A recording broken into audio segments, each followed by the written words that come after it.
then what happens when... You're watching the Eternal Tournament Series.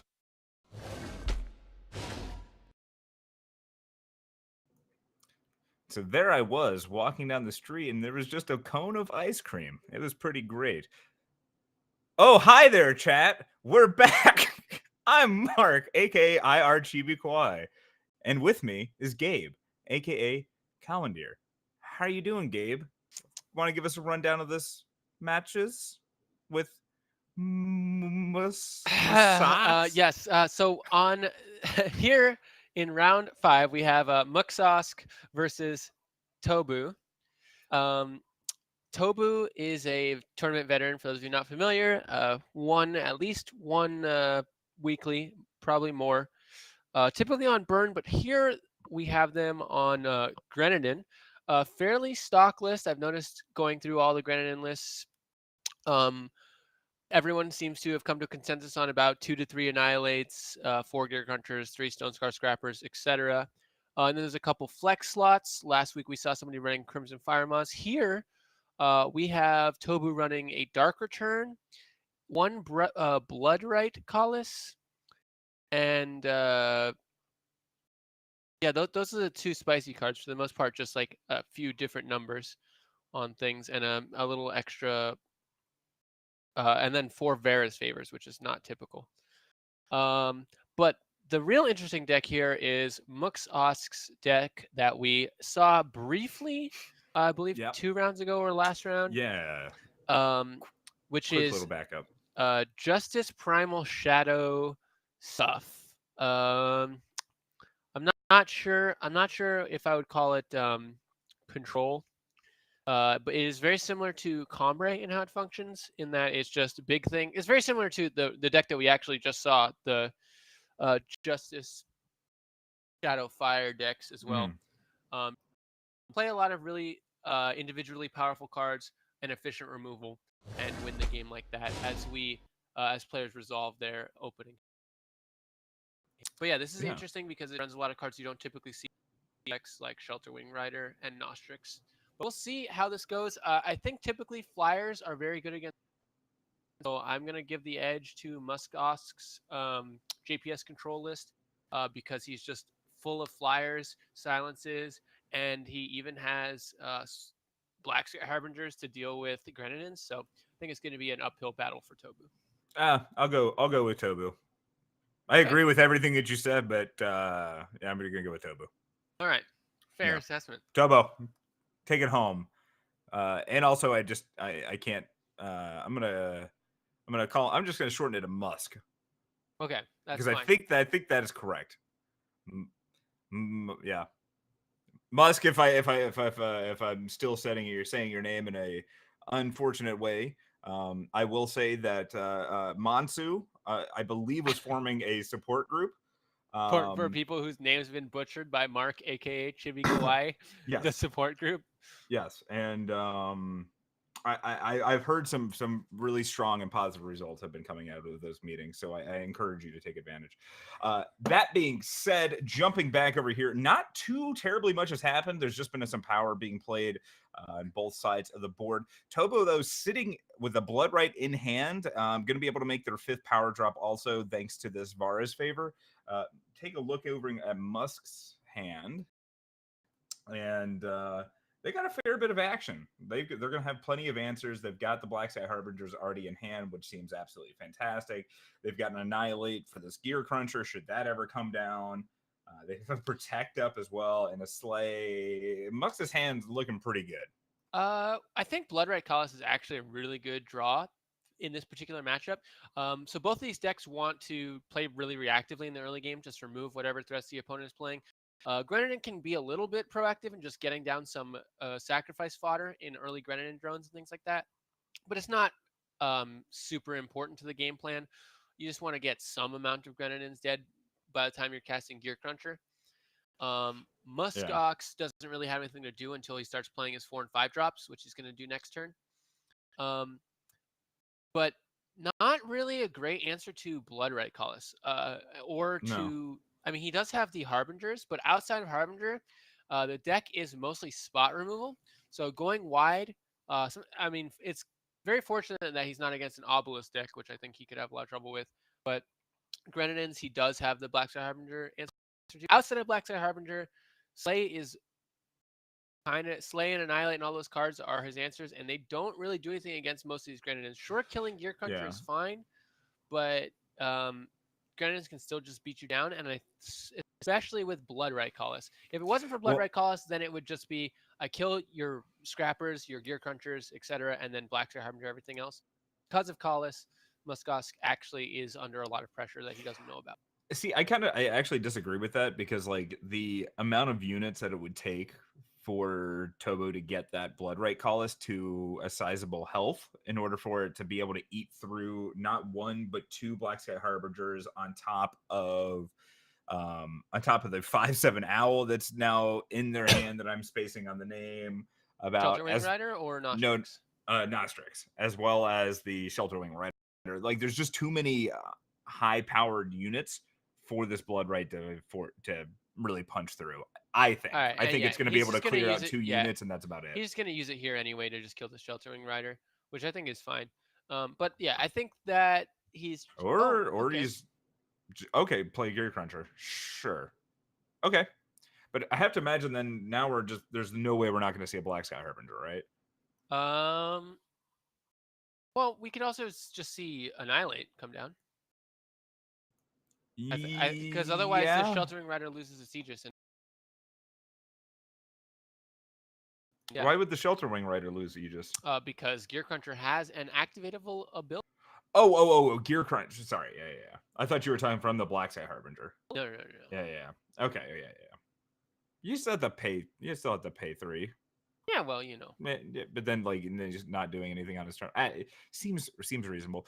Ooh, this is interesting. Do you play the Waystone triggering Nightfall so that Musk draws an extra card? Or do you just go ahead and play the Bloodright and then clear out the Shelterwing Rider and then cross your fingers and hope? I might just be crazy after my really long-winded explanation that kind of didn't go anywhere about why I thought Bloodright Colossus was good and about how Grenadin is bad here in every way.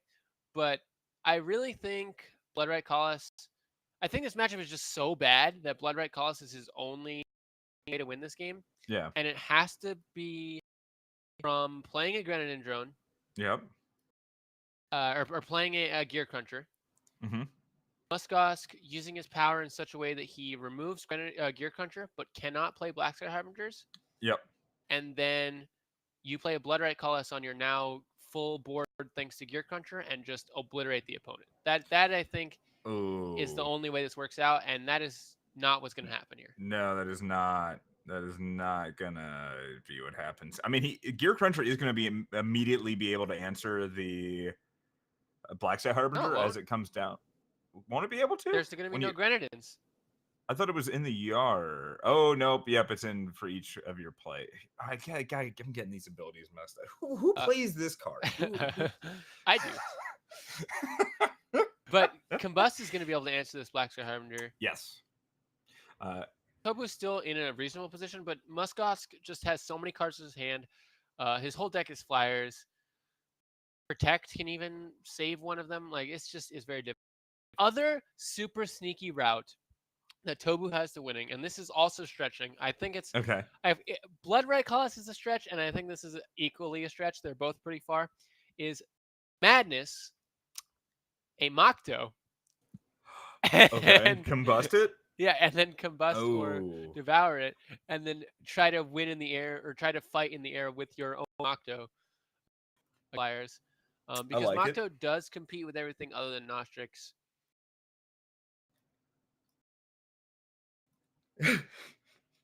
Okay. Yes. New plan. Mocto comes down. Okay. Nostrix buffs Mocto. Okay. Then you steal that Mocto. All right. And then they never draw their other Moctos. Yes. Okay. Yes. All right. I like or no, they can, right? And then you just Madness it, sack it again. It makes perfect sense. Right, you already have the sack engine on board with Combustion Cell. Oh man, this is great. So, all right, confirmed. Best draw for Madness. Yes. Just all four, just four of them in a row. And then I agree with you. I think Tobboo wins. Yeah. It's unbeatable. Okay, well that is those are wait, how do you say large And shelter Tobboo's just wing gonna pack riders. it in. He knows Yeah. there's not really much you can do. Yeah. There's a whole bunch of 1010s floating around, 1010 Aegis flyers floating around that even if you pop the Aegis, there's still going to be 510s. Doesn't seem particularly winnable. No. All right. So now that we've gotten the horrendous game one out of the way for Tobboo, what options does he have to try and make this a little better? The answer is not a lot. Torch, not good. Dark Return, not great. Annihilate is fine, except that almost every single card that the only target is Valkyrie Enforcer, right? Like Inquisitor, Mocto, Black Scavenger, Nostrix, and Sheltering Rider all dodge Annihilate. So these flyers are just gonna be made to deal with that. He's just I mean, Greninja just has such a difficult time against flyers, and then multi-faction flyers are just it's very just difficult. unwinnable. Yeah, which we definitely saw, right? Because we saw to give you an idea, like to further drive home how kind of pointless the Annihilate was, or at least that Tobboo felt like they were. Tobboo quarried at one point and then took a fire sigil after they were already at plenty of power. They took a fire sigil over the Annihilate. They'd rather have the Annihilate in the bin Yeah. and take the fire sigil that they didn't actually need because it was more valuable. Like that just tells you something. So cards I'm looking at from Tobboo's side, the Oblivion Spike and the extra Collis. Are you missing the flip and flame stokers, my man? So Flamestoker's okay, but it's a bit slow. I mean, it trades with all of their mocked. It trades Right, literally every single one of their creatures. Well, Nostrix blocks it pretty well. Hey, well, but yes, all right, all right. I think keep forgetting that Nostrix isn't. How many copies of Nostrix? 4? Is that? Yeah. Okay. I do think you bring it in though because you just have so many bad cards in the matchup that there's nothing. What else could go wrong? Well, we've established that Madness can't be sided out. And Yeah, actually, Madness, and I'm actually mildly serious about that because there actually are quite a few targets for Madness, and they're all decent. I'm 100% serious about it because Annihilate is such a bad card in this matchup, and removal is so good because you can't beat the flyers in combat. You have to remove them, and Madness is just a removal spell if you have a combustion cell. Yeah, or the combust, or the core, or the devours. Yeah. Sabotage seems great here. Maybe a dark return, probably not. The other Collis seems pretty good too. Okay, so Sabotage I'm not as impressed by. I mean, really? you actually want to hit Wisdom of the Elders. You want to hit Wisdom of the Elders. You don't want to hit Slay and Vanquish and things like that because they're just not. You don't really care too much about units. You do care about Scrapper and things like that, but I think when their whole deck is removal, you're kind of just not expecting those units anyway. That's fair. So I think Sabotage will probably come in just because there's so many cards that can come out, but it's not ideal. The card that he would really love to see is Treachery, which is not in his sideboard because that actually just deals with a lot of the threats before they do anything. Good. Yeah. But that's not an option for him here. Yeah, so it does look like both players have drawn. I have to imagine they will be starting evaluating whether or not they will be keeping or discarding or excuse me, mulliganing their hands. Tobboo, I have to imagine, is going to be mulliganing here, or I would hope. We didn't talk about Finkel's sideboard at all. If by Finkel you mean Mux's, then yes. Muxosk, Mux it is. All right, so we do see Tobboo shipping back. I mean, was there anything notable that you like? I feel like the Unseen Commanders come in. Yeah, I think Unseen Commando and Sabotage and Protect are all good. Rain of Frogs is a little unnecessary. I think you can win the matchup without disrupting their game plan. You just I don't even know that the Sabotagers are needed, in all honesty. I almost rather have the Protects. Well, you can have both. Do you have enough to take out? Yeah, sure. I need all of the removal. Fair enough. You don't need Vanquish. That's for sure. All right. So both players just playing some power, passing it back and forth. Musk playing a strategize, playing a third power, sitting with 3 Justice, 2 Primal, and 1 Shadow, basically going to be able to cast anything in their deck in the next couple turns, especially once they find one more Shadow source. A Sheltering Rider comes down on 4. Tobboo does have a torch, could pop the Aegis, making the Sheltering Rider a 0/5. We'll see if that ends up happening. Tobboo sitting at 3 power, unfortunately can't do anything with that because they're missing their power drops and everything else is pretty reactionary. Madness, as we do see, did stay in as well as a Devourer. So if we can find 2 more power, you got a little bit of a combo in there. At least get rid of a creature, but Tobboo really needs to find that power. Torches, I'm wondering if this is just the 2 that were already in the main board or if he brought in more torches. Because there's not a ton of targets for Torch, but like we talked about, there's just so many bad cards in the deck that Torch might just be better just to, like that, or like we saw here, remove an Aegis from a Sheltering Rider. Yeah, and we do see the Oblivion spikes coming in. I completely missed that was on the board. Those seem absolutely great. Very interesting here. Madness was tried, and we got to protect out of Musk. I don't know what Tobboo was going for with the Madness other than to get... Oh, wow. Oh. Yeah, all right. I'm kind of in that same boat, too. So that's... Yeah, so I think that was definitely a lot shorter than we were hoping for. But Musk, congratulations. Tobboo, definitely unfortunate, got stuck on power there, and realistically having a bunch of 5/10 or 10/10 flying Aegises flying around, not the best. So yeah, at that point, all your sideboard cards, your entire sideboard plan is out the window, right? Because Oblivion Spike doesn't kill anything anymore. Yeah. It's just, I mean, it seemed like an early scoop, but this is literally, if you could I build think, a deck yeah. to beat Grenadins, this would be the deck. Yeah, and so it's just almost unwinnable for Tobboo. I think that scoop was incredibly warranted. I mean, missed power twice, right? Because we got to that next draw step, and then also you're just dealing with all those flyers. So yeah, it definitely tough breaks and very good sequencing from Mux. So good job, Mux. Now, Gabe, you had some things that you wanted to say about the state of the meta. Is that?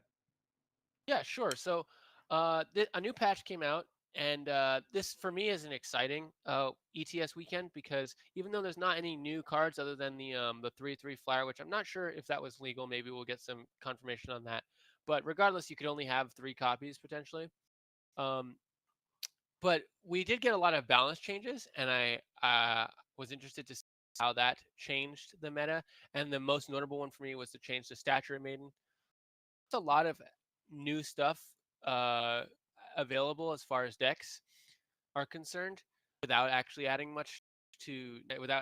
any new cards. So I was really interested to see what people brought. And the big thing that a lot of people took away, I noticed, was that Argenport mid-range did not get nerfed in any way. Arguably got a buff thanks to devastating setback. Yes. Or yeah, or just yeah. I guess Justice decks in general. Vanquish got a buff. Yeah. Yes. So, and also a lot of other decks got changed or lost things, like Felon Control, a deck that was popular, lost a lot of typical tools, has to be now constructed very differently. And removal was typically very good against Argenport, so that is one of the decks that could have competed with it that has had some trouble. So a lot of people probably took away from that, like, okay, well, other decks got worse. Instigator got worse, so aggro's worse. Felon got worse, so Argenport's just the best deck now. But I don't think that's actually the case. I think Argenport is very good. So today we see 10 Argenport decks. We have a total of 95 decks. So that's about 10% of the meta, which is the highest representation. But we also have Justice Primal Shadow decks coming in just under that, which is that 4 Icaria deck mostly that we're talking about that we saw earlier. A couple notable players on there, Tony G and Manus. And then we saw, I believe, Finkel on it. But yeah, so a lot of notable ladder players on that deck. So that is a deck that I think is really suited to taking out Argenport midrange because it's very similar, but going much bigger. Then we also have even more people on another FJS. or no, the FJS list is at 7. We have 9 people on Justice Primal Shadow, which is what we just saw um, Muxosk on, um, which is a similar type deck, but I think that might have a much wider variety in builds. That is a deck that people are still figuring out. I actually really like Muxosk's particular take on it. So Yeah, the I'm right thing there that with you. I am worried about is not Argenport mid range, but it is Shadow in general. I think Shadow is definitely the strongest faction right now. And we're seeing that in the representation, the top 4 decks being Argenport mid-range, Justice Primal Shadow Control, Fire Justice Shadow Control, and Feln Control. Um, but the 2 decks that I definitely see competing against it are uh, Rakano Aggro and Skycrag, which we saw earlier. I forget who was playing it, but we saw that very low to the ground Skycrag deck just take apart Tobboo's Gunslinger deck, or excuse me, Illuminex's Gunslinger deck. Yeah. And yeah, so Skycrag is still very, very good, and I think people are underestimating how strong Argenport, or overestimating how strong Argenport is, because it's still it can still be beat by these larger shadow decks and Skycrag, and then Rakano has a chance against it. Absolutely, they both decks have Unseen Commando, and Rakano's a little bit faster, so that's a good deck. But the other thing I want to talk about is people. I think a lot of people wrote off Stone Scar. There's a distinct lack of Stone Scar here, which I think is a Yeah. reaction to the Instigator nerf. I don't Um, think it's correct. Yeah. yeah, and I think Stone Scar is still very good, and I think Stone Scar is very good against Argenport.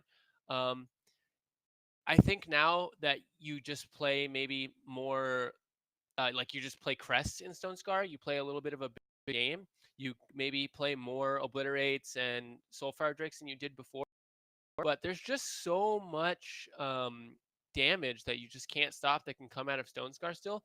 And now you have not only the option of traditional Burn Queen with Bandit Queen and Highwaymen and stuff like that, um, and obliterates and drakes.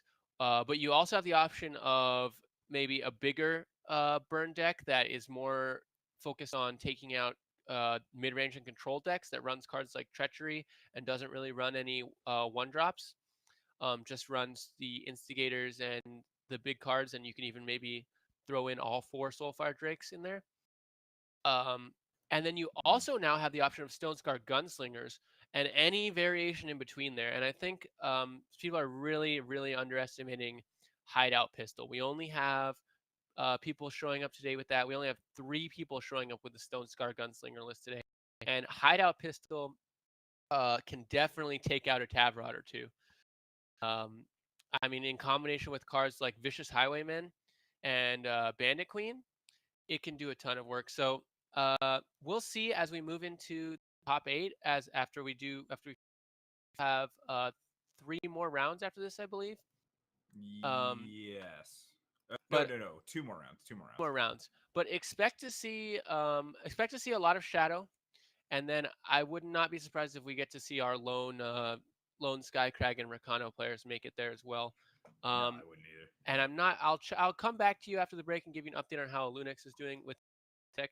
But I think on ladder after this, uh, after people see a top 8 full of all these new shadow decks, um, I wouldn't be surprised to see more Skycrag and Rakano and actual Stone Scar aggro decks in React. Yeah, and in response to a lot of these decks too, I know that they said that it was kind of a nerf for Dawn Walker to have that 4 time influence.